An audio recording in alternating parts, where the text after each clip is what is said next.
Good morning. I hope that you're all well. Now, as I said before the half-term holiday, when we came back there was going to be several announcements made by the government about how we would return to school and about exam results. First of all, I just want to mention about the announcements that are coming out today regarding the GCSE and A-level grades. I just want to say at this moment in time that I will make an announcement tomorrow on what that means for schools, because today guidance will still be being announced all afternoon, and also then there'll be different takes on what is actually submitted to school from Ofqual, for example. So if you're waiting for that information, I will send a message out tomorrow. Before today, the school clearly are making plans for us all to return to school. Now, first of all, we're going to deal with the different phases separately. So let's talk about the primary phase. From Monday the 8th of March, all primary school children should be back in school. And you follow the normal procedures like we were doing last term. So you do no longer drop your children off from West Park Road. You go round to the Duke's Brow entrance and still stay in the same places like you were doing last term. Same times where you pick up your children, etc. Exactly the same as before we broke up for Christmas. Please can you make sure that if your child is poorly in any way, you don't send them into school, you make sure that everybody keeps as safe as possible. And just let us know if your child is absent, what the symptoms are, and we can then advise whether we think actually you should take them for a test. Now, for the secondary phase, we do have to make sure that we test the children before we can return. Now, testing is not compulsory, but it's strongly recommended because it will keep us all safe. And to give you an idea, last term, if a child tested positive or came into school and we found out they tested positive, it affected about 12 to 16 of the children who would have been classed as close contacts. If we can test children on their return, obviously you're only affecting your family rather than affecting all the other children in school. So we really do encourage you to take up this offer of testing. Now, testing is available for year 7 and above. And coming back to school, the speed that we're able to return does depend on the amount of children that are going to be tested. So what I'm urging you today to do is to look out for an email. It'll have a letter on explaining this information I'm saying now, and it'll also have several attachments talking about testing and what actually happens. When you look at testing, it's very similar to when you go to have a PCR test if you've already had one.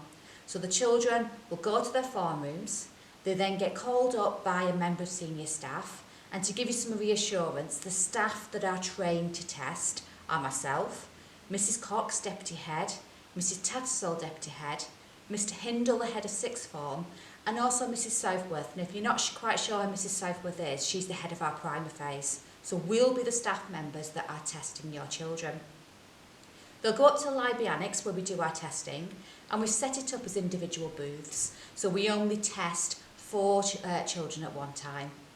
Once they've done the test, and it's a swab, so it's like a long stick, imagine an earbud, it's a long stick, and the child themselves has to put it in their mouth and find where their tonsils are and do a scrape, and then they put it up their nose until they find a little bit of resistance and do a scrape, and then they pass that to the teacher that's in charge of them.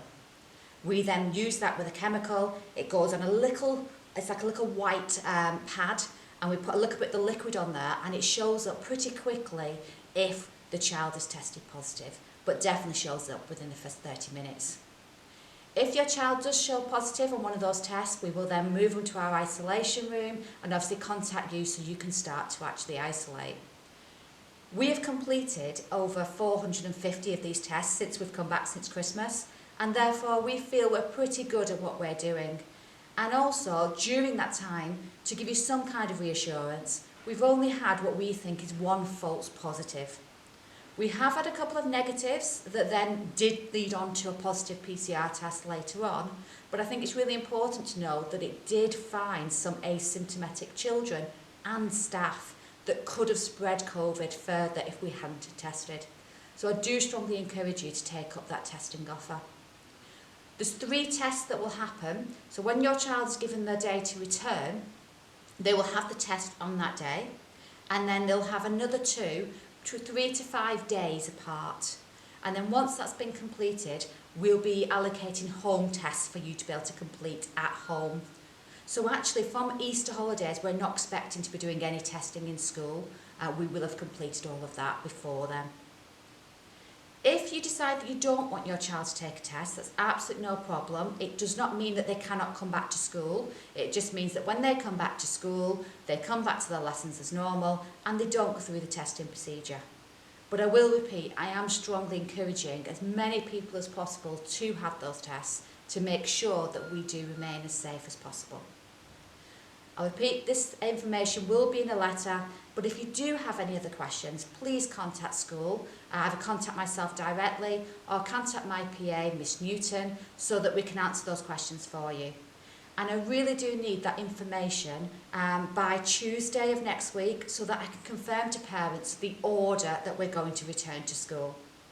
And again, to give you an idea, I'm looking at on Monday the 8th for 3 year groups to be returned to school. And it may be that they return at different times, so you may have to make arrangements to get your child in at a different time than 9 o'clock.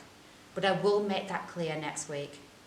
We'll then accept other year groups on following days, with the aim for the whole school to be back by Friday of that week. Again, I am going to have to repeat that I won't be able to look after key workers for that week, alongside doing the testing and returning the rest of the school. So please do make sure you have arrangements if your child has been attending school for that week, the week beginning the 8th of March, for the days before your child's able to return. I will give you some more information next week as soon as I possibly can, but until then, please look after your families and stay safe.